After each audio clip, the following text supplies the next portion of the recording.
Hello, everyone, and welcome to today's webinar, Emergency Management Lessons Learned, Civil Unrest and Protests. My name is Bryan Koon, and I am the Vice President of Homeland Security and Emergency Management for IEM. I am joined today by my co-host, Vanessa Mathews, who is the founder and president of Asfalis Advisors. And together, the two of us will be discussing today's topic with two of our very distinguished guests, whom we will introduce in a moment.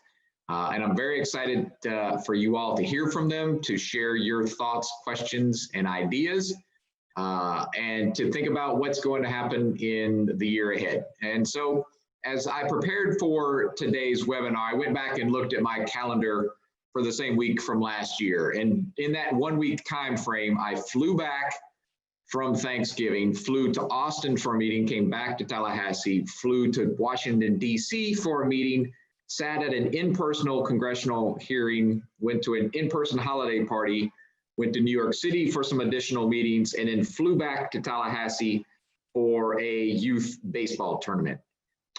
If you had told me during that week that 1 year from now, I would be working from my dining table where I had been for months. And in the 12-month period in between, the nation would have experienced the largest hurricane season on record, the largest wildfire season on record, the biggest pandemic in a century, and civil unrest across the country and the aftermath of George Floyd's death. I would have told you that that was the most unrealistic exercise scenario that you could imagine, and that you needed to dial it back quite a bit because no one was going to believe that could happen. But unfortunately, it did. And we have all been dealing with that for the last 12 months, particularly two of our guests today. In the emergency management community, we are all used to dealing with multiple hazards, multiple disasters simultaneously. It's not ideal, and we tend to focus on trying to do our best with one or two at a time. But again, our guests here today did not have that luxury over the last 12 months, and they have had to do more. They have done a career's worth of work in just a few months. So today, we're going to talk to them a little bit about how that went, what they've learned, what they are pleased to have achieved, and what are the best practices that they came up with, what were the stumbling blocks that they had to overcome, how would they like to see things change in the future, what can we take away from this so that we are better prepared for 2021 and beyond. And most importantly, what are the things that you, the audience watching this, can take away and incorporate into your own practices, into your own personal life, your own business life, your government agency, your business, etc. What can you learn today from them to help you do your job better? So that's really the outcome we're looking for today. We're eager to have you participate as an audience. So please submit whatever questions you'd like through the chat function, and we'll spend a good amount of time at the end trying to get through all of those questions. We have a few prepared ourselves in case you all come up short, but we really want to make sure that we are addressing your ideas, your thoughts, your questions today so that we can maximize the time you spend with us. And so without further ado, I will turn it over to my esteemed colleague, Vanessa, who will introduce our speakers and take it from there. So Vanessa. Awesome. Good afternoon. And thank you, Bryan, for the intro. Thank you for the welcome. Thanks to all of you who decided to be here today. We're excited about this important conversation. As Bryan mentioned, so since the homicide of George Floyd, there's been over 4,000 protests in cities worldwide, including states and territories within the US and internationally in more than 60 countries to address racism at all levels of our society. And so I'm super excited about hearing both a state and local perspective today. So I'll start with an introduction of Deanne. Deanne Criswell was appointed commissioner of the New York City Emergency Management Department in 2019, where she managed the city's response to emergencies, including extreme summer heat, large fires, and power outages, as well as the COVID-19 pandemic. Prior to joining New York City Emergency Management, Criswell also served as the leader of FEMA's National Incident management assistant teams. She was the head of the Office of Emergency Management for the city of Aurora, Colorado, and as the executive in the Homeland Security sector of the Cadmus Group, where she helped clients in the federal, state, local levels, as well as the private sector. Additionally, she's the member of the Colorado Air National Guard, and she served 21 years as firefighter and deputy fire chief. So thank you for being here, Deanne. Next, we have Andrew Phelps. Andrew was he is the director for the Oregon Office of Emergency Management and has been there since 2015. He started his career as an active response team member of the New York Search and Rescue Team Fire Chief for New York City's first FEMA recognized CERT. He left New York to manage the New Mexico Department of Homeland Security and Emergency Management's local preparedness program, which provided assistance to local and tribal emergency management programs. He also served as New Mexico's Emergency Operations Center Planning Section Chief for several federally declared disasters. Prior to his arrival in Oregon, Andrew was a director of emergency management for the city of Santa Fe, New Mexico, where he was a volunteer firefighter in the Santa Fe Fire Department. So it sounds like we have a whole lot of experience on this call today. So I'm very excited. So we're going to jump right in. Deanne, can you share a brief background on what happened in your jurisdiction related to civil unrest and protests? Specifically, what was emergency management's role? What flashpoints do you recall? And what lessons learned come top of mind for you?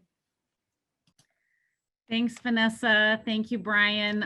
Good afternoon or morning, everybody from where you're at. I'm really excited to be part of this important discussion today. So New York City, unlike, like everybody else across the country, started to experience peaceful protests in the aftermath of the killing of George Floyd. But what we did see was quickly these peaceful protests did start to turn a bit violent.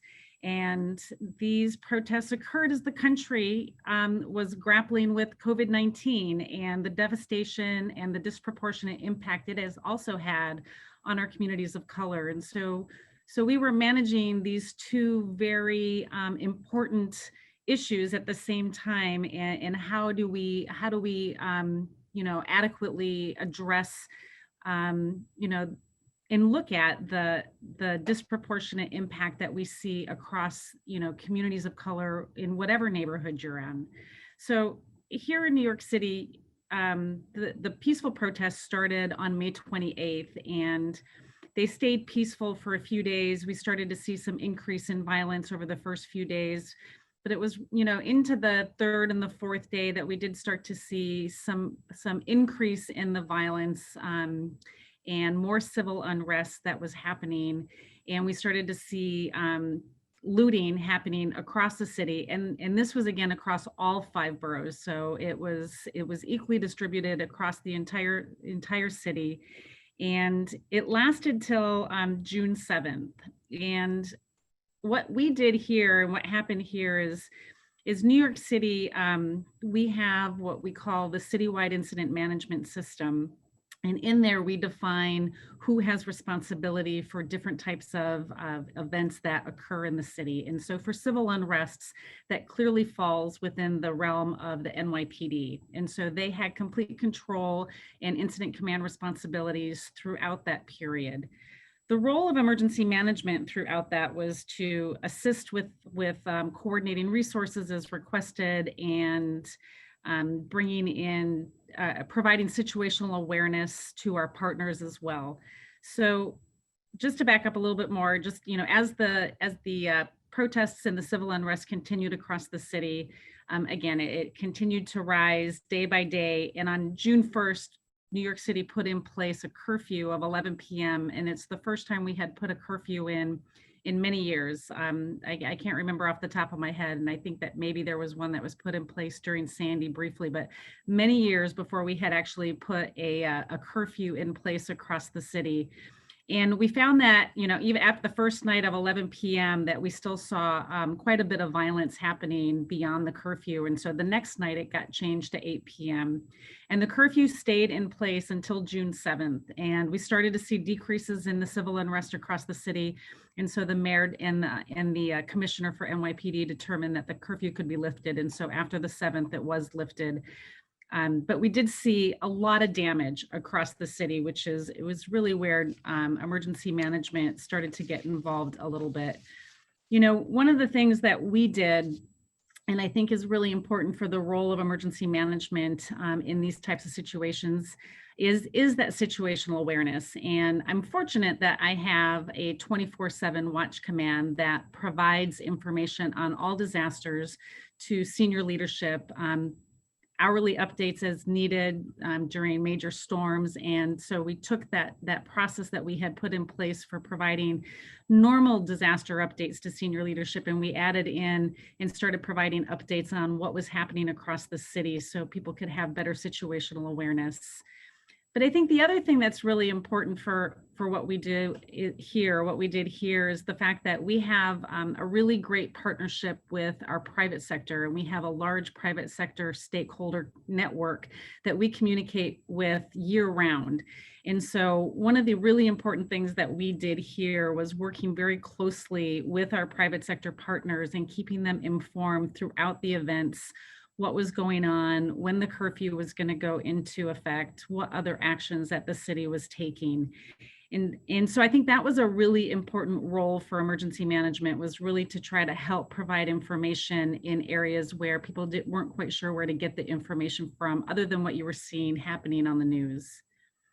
You know, some of the unique challenges that we saw throughout this, though, was supporting the businesses that experienced damage because of really the overlap between the civil unrest and the COVID-19 pandemic. And what I found really interesting and what surprised me was that many of these businesses that were deemed non-essential were still closed because of the New York pause that was going on.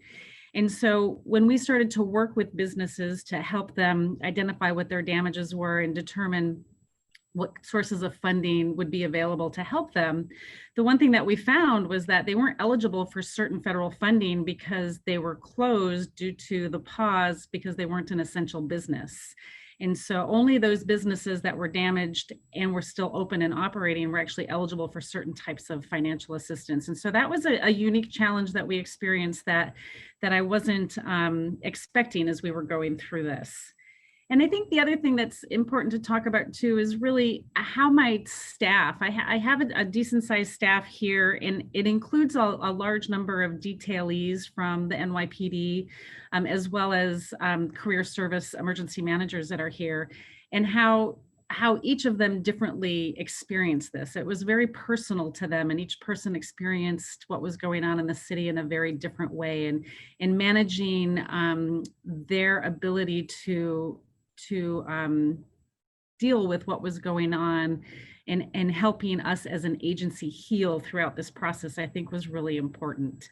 So as we think about, and I know we're going to have a lot of questions, and I can go into more detail on a lot of this, but as we think about what we want to do as far as preparing for what comes next, I think to the 2 points that I really brought up is we really want to remain in close contact with our private sector partners. I think it's really important that we continue to have that open dialogue. We've created an opportunity for more businesses to be able to join this network so we can provide the information.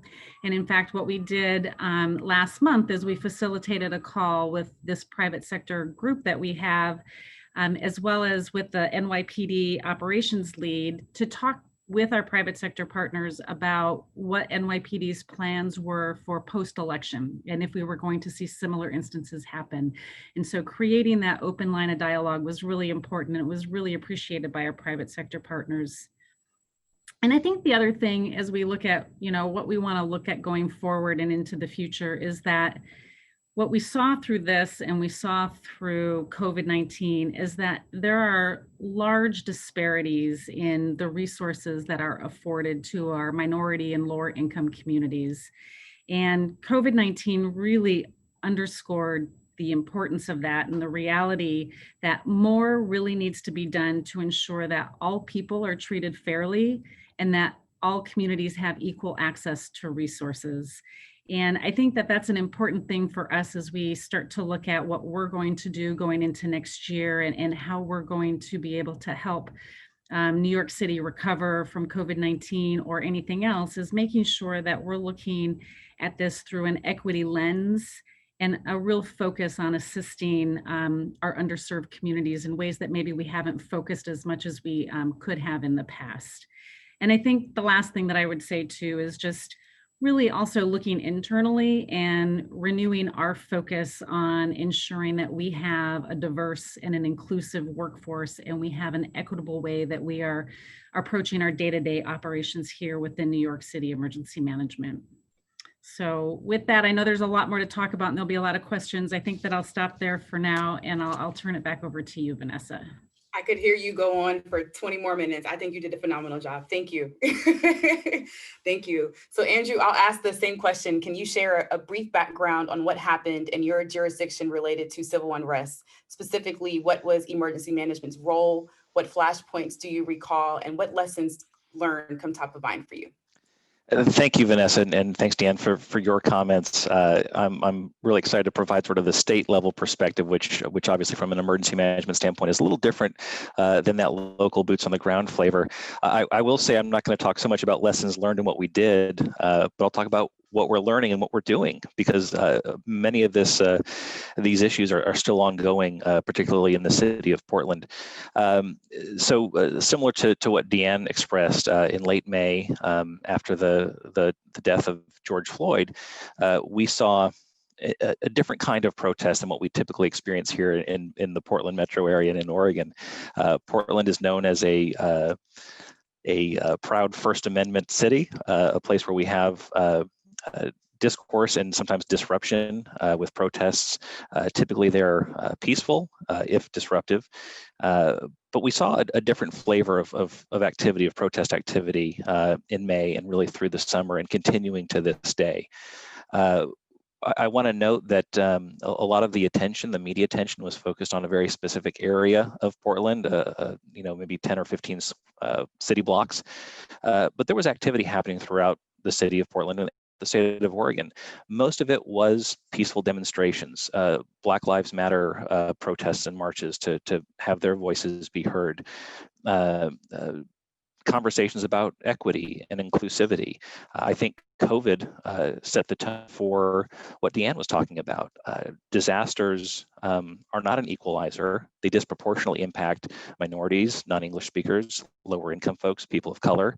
And I think we hit a boiling point with the death of George Floyd, and it was just a confluence of those events and the inequity that we were seeing and how COVID was impacting some of our populations that created a situation and an environment for really robust conversation and certainly for protest. And we had people take advantage of that environment to inflict damage and cause injury to people, and in some cases, death to folks who were out there protesting and trying to express their First Amendment rights.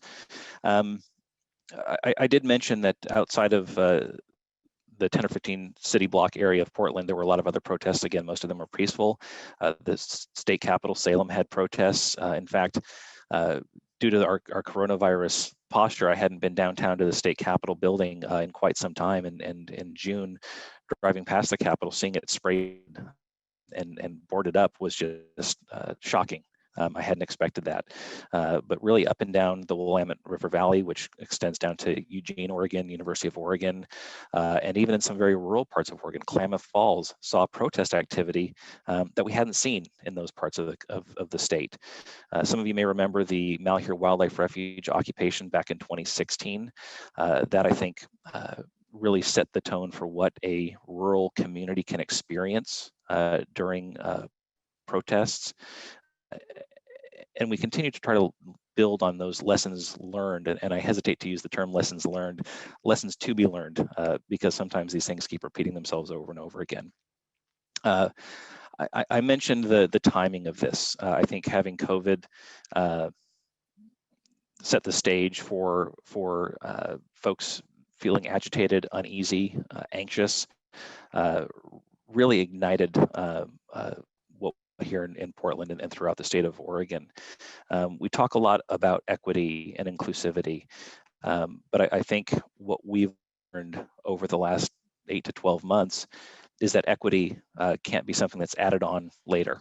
It needs to be baked into the work we do, our programs, how we build our departments, and how we build our practice and policy from the beginning. If you try to add it on at the end, it's probably going to be too late, and it's probably going to be ineffective.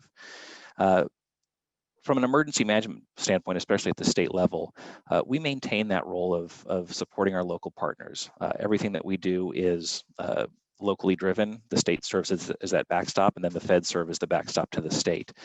Very early on, we had a lot of conversations with the city of Portland about potential federal assistance from a federal disaster declaration standpoint. We watched federal disaster declaration requests play out with Minneapolis and the state of Minnesota. They were denied pretty quickly, and that was an indication that probably not something we would pursue either Multnomah County, which surrounds the city of Portland proper, or the state pursuing that level of federal assistance. We also had an interesting challenge with federal law enforcement and their presence. A lot of the ire and venom from the protesters were directed at some federal cities in the city of Portland. We saw an increase in federal law enforcement into Portland. Wasn't always welcome. Governor Brown and Mayor Wheeler voiced their displeasure and their concern with having a large federal law enforcement presence. So on the one hand, we're having conversations asking for less federal resources, but then with the COVID response, we're asking for more federal resources. It just made for some very strange and surprising conversations, and conversations, quite frankly, that I hadn't anticipated before, certainly hadn't experienced before. As we began to support our partners with the city of Portland, and Portland Bureau of Emergency Management and Multnomah County Emergency Management are two of the better resourced emergency management organizations in the state. It was really, again, all about that consequence management, working with the private sector, trying to communicate with them, managing misinformation and disinformation and rumor control. I can't tell you how often we received notifications of Facebook posts or things on, snappy chats or whatever the kids are using to communicate these days, about protesters that were en route to some rural town in buses. Antifa is showing up with 15 buses of protesters and they're going to wreck a small town. Not true. Pretty confident it wasn't true, but it just really increased the anxiety level for a lot of those communities. Another component of the consequence management, I think, that we had with the city of Portland in particular is trying to minimize the disruption. Typically, these protests would start late in the evening and they would go till 3 or 4 in the morning. The city of Portland really quickly took an approach of rapid cleanup. By 6 o'clock in the morning, they had crews on the ground, boarding up windows, replacing windows, cleaning up graffiti, sweeping up glass, picking up trash and debris that was in the streets. So really, by noon the next day, you almost couldn't tell that there had been incredible protest activity that evening. And that continues. Just the other night, we had in one of our commercial districts in downtown Portland, a group of maybe 40, 50, 60 protesters, and I'll do air quotes, protesters, folks that really didn't have a message, it didn't seem, other than to destroy private property, walking down the street, smashing windows, spray painting things, and that was it. The next morning, again, the cleanup crews go out and try to clean things up. It comes at a cost, certainly, but that's the posture that the city of Portland has taken to try to minimize some of the more visual impacts of these protests. The last piece that I think I want to share is with something that I hadn't experienced and a lot of my staff hadn't experienced before this point. And that was an ethical dilemma to a degree. Generally speaking, when we activate our state's emergency coordination center, it's to help the public, help people that are impacted by a fire, a flood, an earthquake, a winter storm, et cetera. And what we saw were requests coming in to assist law enforcement in crowd control. We had a couple of staff who were not comfortable with that position, feeling that law enforcement was maybe overstepping bounds. And that created some really interesting conversations, I think, for our team about what our role is as a state, as a coordinating agency in supporting law enforcement. We were able to work through it. The law enforcement, I think, had the resources that they needed.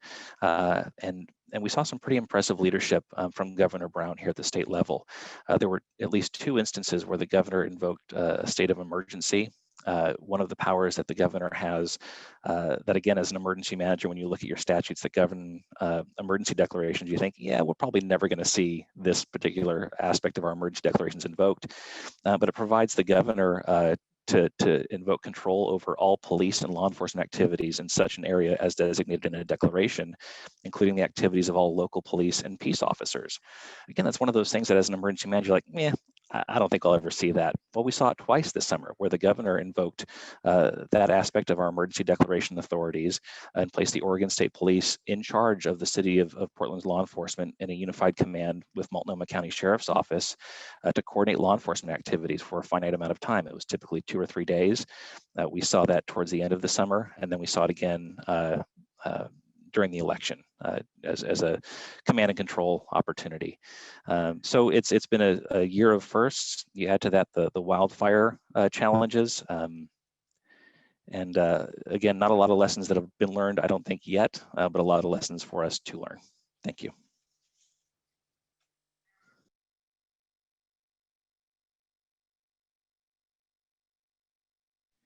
Well, thank you both. That was a fantastic intro. We'll now go into the Q&A sections.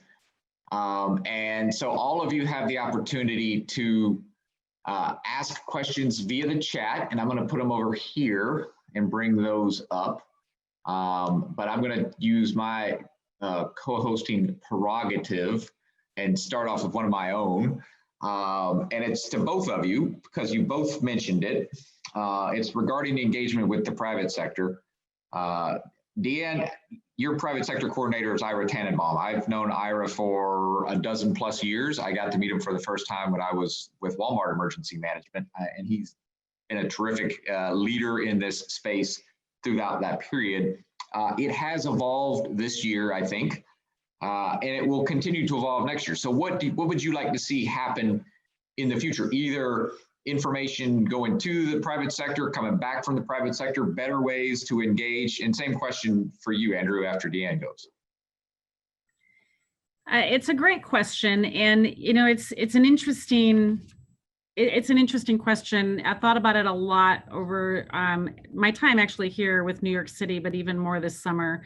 I think, as was mentioned in my my intro bio from Vanessa, I always also worked with the city of Aurora. And it was interesting there, and I'm going to kind of reflect back a little bit. Colorado had put together, while I was still there, this really strong business emergency operations center concept, and they had their own virtual type of operations center that they had set up, and they were able to communicate amongst themselves. And I remember clearly during the Democratic National Convention, I can't remember which year it was, 2006, 8, something like that. 2008. 2008. And I remember during that, it was interesting to see how it was really the first time that the business community came together with their own operations center and were communicating amongst themselves, and the state had staff that were monitoring that and providing assistance. And so I talked about that a lot here, but here you come into New York City where it's just so much larger, right? And we're talking about this really large network of businesses. And so the focus here has really been on the major sectors within the private sector community. And we have a Partners in Preparedness organization that is run by Ira, and he does a great job of really trying to engage our private sector partners. And again, what he has done to try to bring as much of this business community in for us, working at it from the sector level where we reach out to the larger organizations that can then get down to the smaller businesses, has been a really valuable asset and resource for us to be able to communicate and help.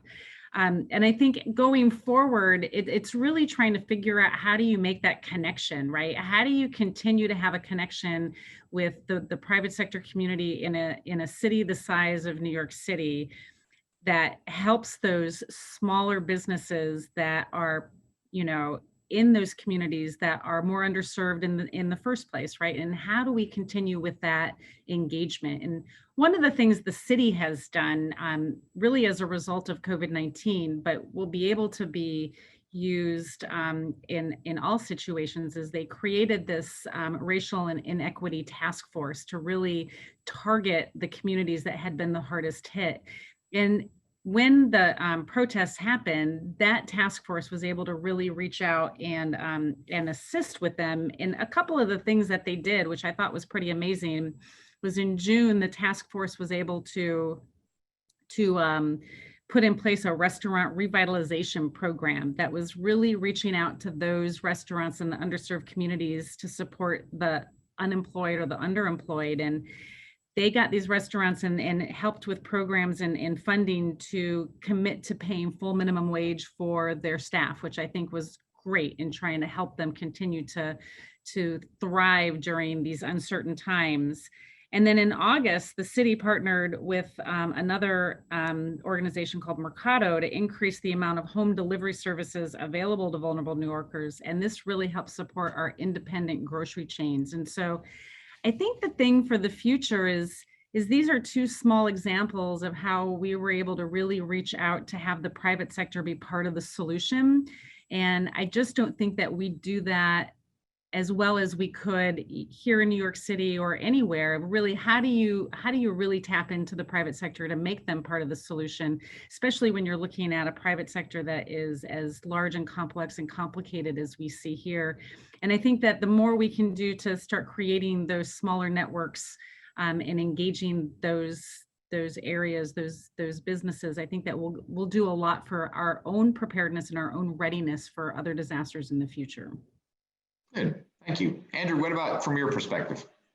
Yeah, I think that's one of the silver linings, I suppose, of having had COVID up front and then heading into the protests and the violence in the city of Portland and elsewhere, was we had done a lot of work in advance of COVID to build strong private sector, public sector partnerships and relationships, but we hadn't put it to the test quite as we had the way we did as in the first few weeks and months of COVID. So that put us, I think, better positioned to have more robust contacts with the right folks in the private sector for both some of our larger national chains that operate in the city of Portland and surrounding areas, and those mom and pop shops, which were certainly impacted. I wonder if the impacts to businesses would have been different, more severe, less severe, were we not in this COVID posture where we had more folks from office buildings who were teleworking. So you didn't have the population coming in and out of downtown Portland every day as you would during a non-pandemic year. I think we've shifted here in Oregon, and I think we've seen this shift nationwide with these public-private partnerships where it's less about how can we leverage what the private sector can bring to bear to assist us with disaster response, and more about what does the private sector need from government at all levels to get their lights back on, to keep their employees safe, to keep supply chains operational. Recognizing that the engagement with the private sector needs to be that two-way street, that it can't just be what can you do for us, but what can we do to each other? How can we make each other more successful during our bad days? That for us in Oregon, I think is the right posture and position and lens to view those relationships. Again, here in Oregon, we put a premium on local responsibility and local leadership. We wanted to be that backstop for the city of Portland. City of Portland has tremendous relationships with a lot of the businesses in and around the areas that were impacted by protests. They established regular communications with businesses that could be impacted. And again, when I think above and beyond what we maybe would have expected before the protests, to support businesses and help them clean up and help them get their lights turned back on and protect their employees to minimize some of these impacts. Again, we really like our First Amendment here in Oregon, certainly in Portland. In my 5+ almost 6 years here in Oregon, it seems every summer, fall, spring, and even winter, we have protest activity. This certainly had a different flavor to it. It's gone on much longer than anything else we'd ever experienced. And I think to a degree, the level of violence that we've seen has exceeded what we typically see. But it's all about information sharing. I've learned over and over throughout my career that every emergency and disaster is a public information emergency, and the ability to get timely and accurate information out to your partners, to the public, to businesses, the private sector, to allow them to make better decisions to take care of themselves and position themselves to get out, get through the disaster and make it to the other side, is one of the most important things that we can do. So leveraging social media, traditional media, phone calls, webinars, all of those things I think help position everyone to be successful. Awesome. Thank you for that. So on our prep call, we talked a little bit about the difference between perception versus reality and the hand that the media played in a lot of what was covered.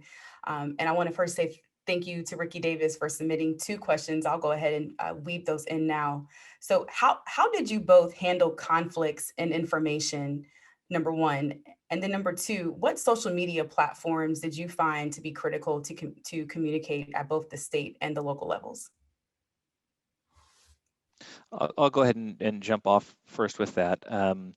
We found ourselves at the state level really amplifying a lot of those local messages, things that were coming from Portland Police Bureau, Portland Bureau of Emergency Management, City of Portland Mayor's Office, amplifying messages on their social media platforms. We tended to gravitate more towards Facebook and Twitter for information, but we also do a lot of monitoring of the conversation that's happening in the media, looking at the comments that folks are posting, and that helps us identify, I think, a little bit what misinformation or disinformation is out there, and assist with building a more robust rumor control operation. The City of Portland was the lead for messaging. When the state did get involved with the state police was the lead in messaging, and we wanted to amplify those messages. One thing that we've learned over and over again, or we've observed over and over again, is if you don't have a trusted place where the public can go to get official information, they'll find it other places. So during those blue sky days, that's when it's imperative that law enforcement, emergency management, mayor's offices, governor's offices need to have that trusted presence on social media and need to engage. It can't just be that one-way flow of information where you're just pushing stuff out. It drives me crazy, and I know that both my time as a local emergency manager and here at the state level, you can't always respond to every message you get on social media through Twitter or Facebook or whatever else. But trying to find those opportunities to engage in a dialogue with the folks that you represent and that you are out there trying to protect and prepare for bad days goes a long way towards building that credibility. And what we found at the Office of Emergency Management, we've been pretty successful with building that trust relationship with the public here in Oregon. So when we put stuff out there that says, hey, folks, this isn't true, this isn't happening, this is the reality of what's going on, the public tends to take those messages and becomes a force multiplier for us to getting correct information out there and helping control some of those rumors. We saw a lot of media engaged in the protest, and maybe engaged isn't the right word, covering the protest and finding themselves involved, whether it was being arrested, whether it was being tear gassed or impacted by CS gas, rubber bullets. So I think media in some ways really became part of the story. And I think through it all, the objectivity of the media remained pretty solid. And I think we saw almost a firsthand account of what was happening on the streets for some of these protests in a way that ordinarily we maybe wouldn't see if the media is covering things from a couple of steps back. Yeah, and to add on to what Andrew was talking about, again, here in New York City, the public information piece of this fell solely in the hands of NYPD. Right, they had responsibility for the response and making sure that the information was going out. But very similar to what Andrew talked about, is our role here was to amplify those messages, right? And through all forms of social media, through the Twitter accounts and our Facebook posts, and in scheduled news conferences that they were having. And I would also say too, it's one of the other things that one of the other social media platforms that we have here in New York City, and Andrew, I'm not sure if it's made its way up to you yet, is the Citizen app. And so with the Citizen app here, people are live streaming, and it's a new social media app that's happening around, and they get notices of when things are happening within their neighborhoods. And so it's another source of information that we need to look at, whether, again, NYPD looking at it during this incident, or if it's something we're looking at for other disasters, of monitoring to make sure that we are deconflicting anything that might be being said on there that might not be accurate. And so we use our social media platforms really heavily to make sure that we are countering anything that might not be true, so we can make sure we're retaining the trust of the public. The other things that we did here too, though, is from the emergency management side, we have the Notify NYC app where we push out messages for things that are happening in the area. And so again, we would work with NYPD to approve messages pertinent to the civil unrest that was happening. But for other things, we would just use that as a platform to push out. And we have close to 1 million subscribers on that. So we can reach a pretty good population of people. And the nice thing about that too is, as we talked about, as Andrew talked about the media follows our Notify NYC. And so they often will also amplify the messages that we're putting out on there. So it becomes a really good tool to help get messaging out. And then we also did, when we enacted the curfew, we sent out a WIA for the curfew, I think for the first 2 nights, might have been 3 nights, to remind people that there was a curfew in effect. And again, just a matter of trying to keep awareness of the significance of what was happening around the city. So it was apparent to everybody. But I think, it's, as with any disaster, it's having that ability to communicate in the ways that people want to communicate, or the way people receive their communication, and understanding how to get that information out there, being able to monitor what's going on, and then relaying that information. And I think, when we talk about, and I think the beginning of your question was about conflict, and I think one of the interesting things that we did here in emergency management, of trying to manage conflicting information that we were having internally from a city level, was some of the reporting that our 24/7 watch command was able to do. Because if you're just watching what you're seeing on the news, it may not be completely accurate. And so then we would be able to send exactly what was happening. So they would have the actual information and not relying on just the news sources to put that out there. And so it really was an all-city effort of trying to make sure that we were getting as much information and communication out as we could that was relevant, accurate, and actionable for New Yorkers, so we could help keep them safe. Deanne, I've got a couple of follow-ups on that.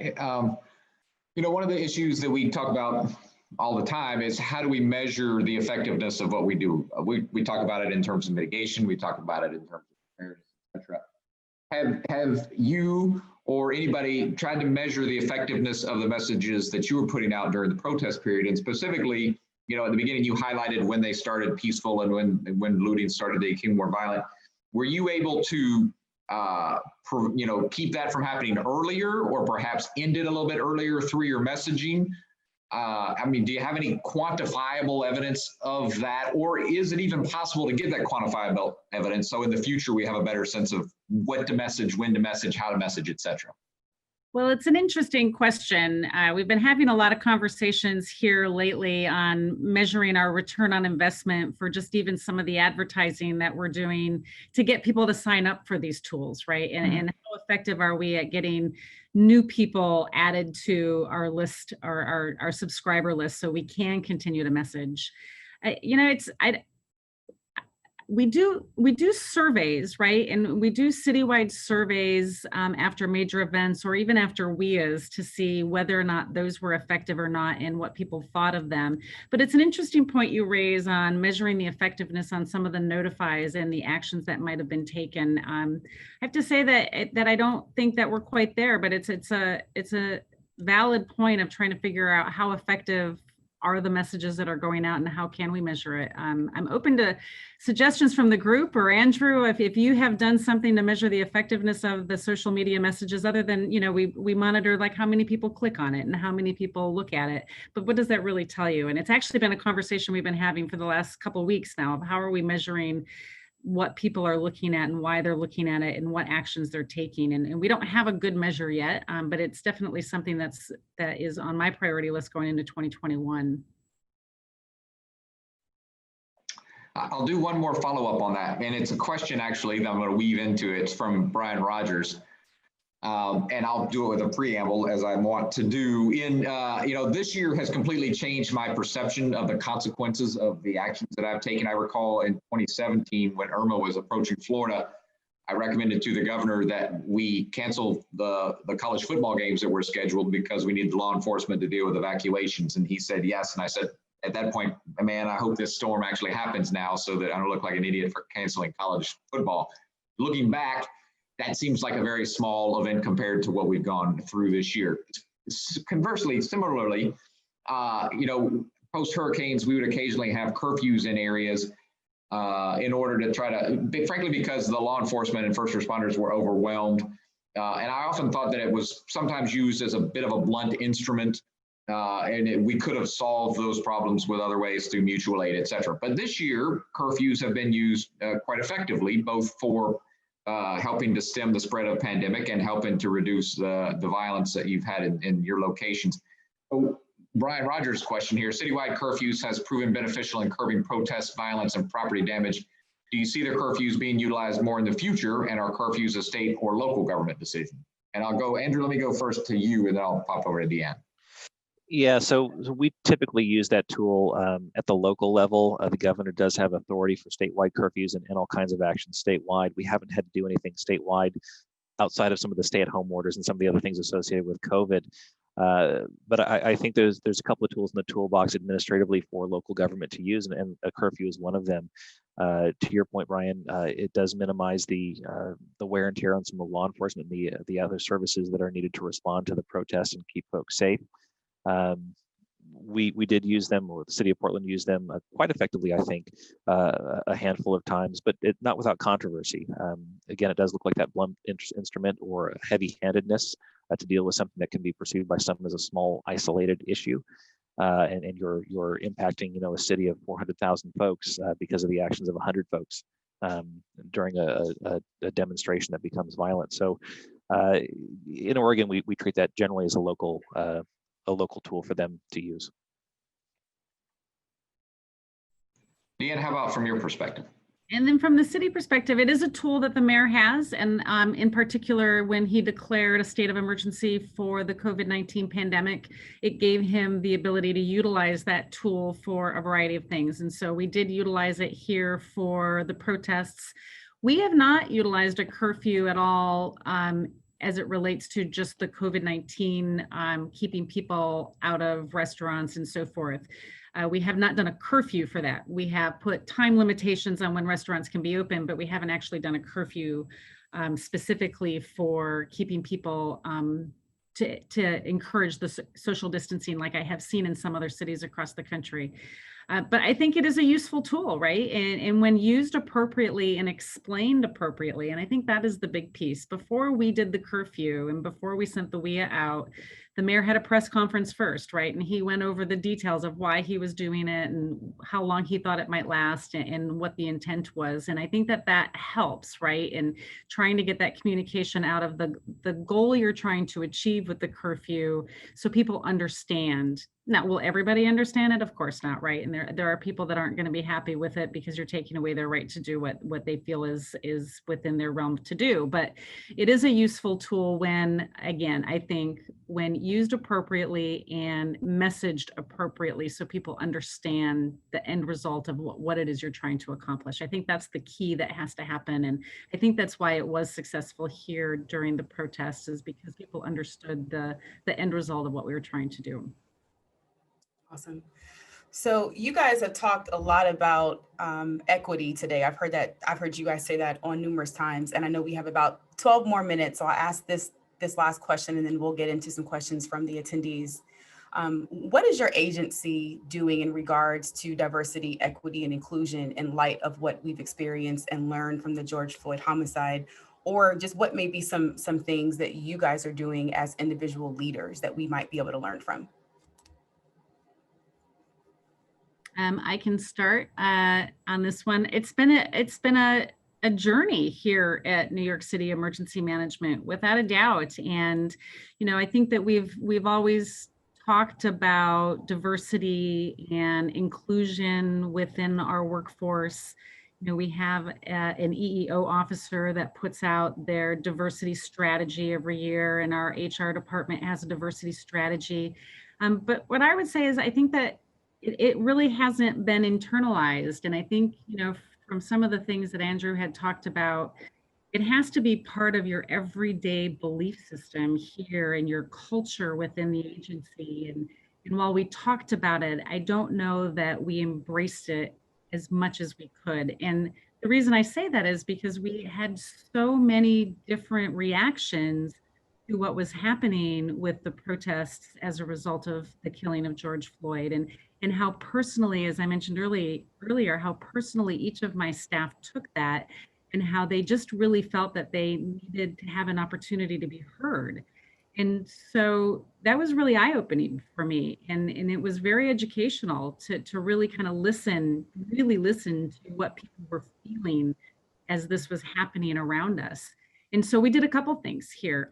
We put in place a diversity and equity and inclusion council that just started, I guess, maybe about a month ago, to really focus on what we can do as an agency to make sure that we are more diverse, that we are more inclusive, that we are listening, that we do have a strong recruitment strategy to make sure that we're bringing in a diverse group of staff.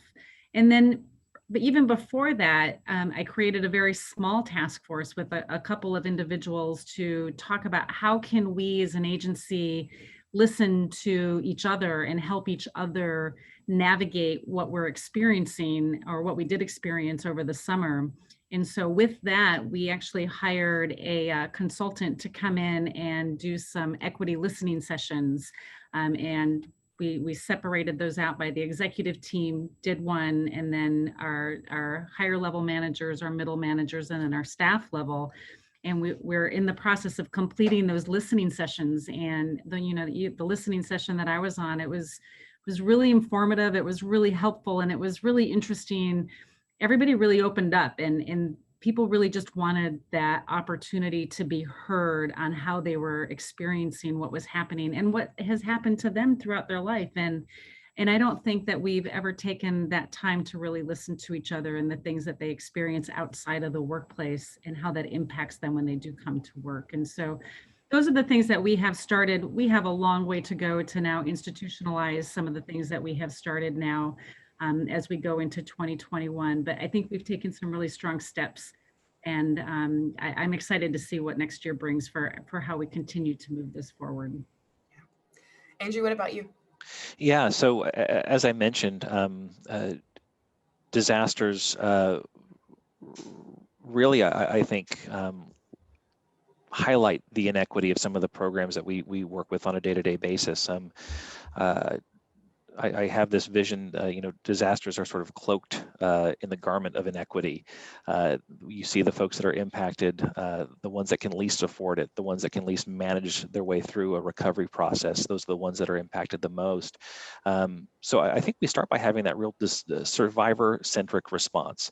It's not about implementing a program or turning on an individual assistance funding stream, but it's about engaging with the survivors and finding out what they need. Some of the things that we've done for the first time here in Oregon, more so with the wildfires that we experienced, was hiring a language access coordinator.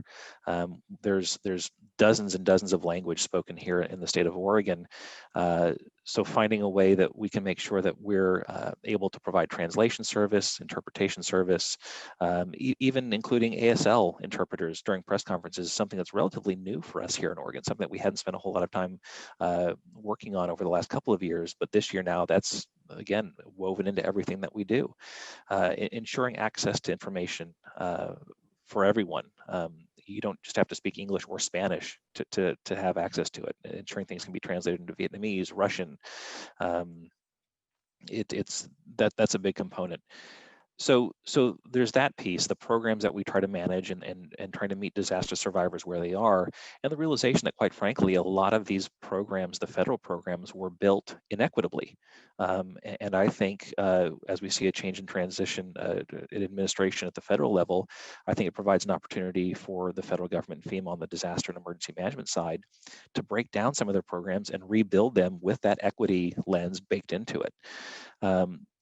On our day-to-day operations side, we are not a racially diverse state in Oregon, and I think our agency reflects that. So we've taken a couple of steps to try to increase the diversity of our candidate pool more than anything else. When we're bringing on staff, we've looked at all of our position descriptions and up until a couple of years ago, they all said, you needed emergency management experience. Well, what do you get when you look for folks that have emergency management experience? It's people that look like me. It's white guys, and that does not allow us to view our communities and the needs of our communities through the appropriate lenses. So changing our position descriptions where it doesn't necessarily need emergency management experience, but project management experience or program management experience, we have found that really diversifies our candidate pool.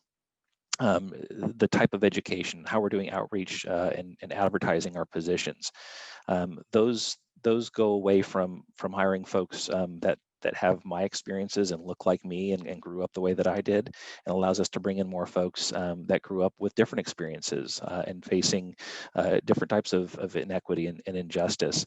They may not be emergency management people, but you know what? They're going to bring a very different perspective and help us as an organization, as a department, as a state, as an enterprise, and as a discipline see things much, much differently than I will ever see them. And that's important. All right, we got time for, I think, one more short question, and it'll be an impossible question. I'm going to start first. Ricky Davis gives a shout out to Persia Payne Hurley, the private sector manager at North Carolina Emergency Management. I'm a big fan of Persia and her work. But, Deanne and Andrew, both of you are leaders in the industry, well respected, and people will be looking to you and your leadership in 2021.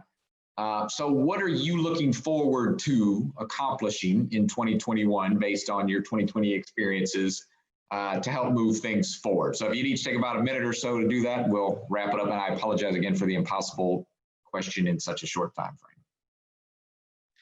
I'll go ahead and take it first, Deanne. Give you a moment to get your thoughts together. Gosh, we still have 3 weeks left in 2020. Hoping to survive the next 3 weeks, I think, in a lot of ways.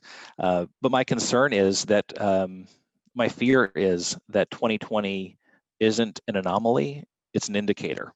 This is what we're going to look like moving forward.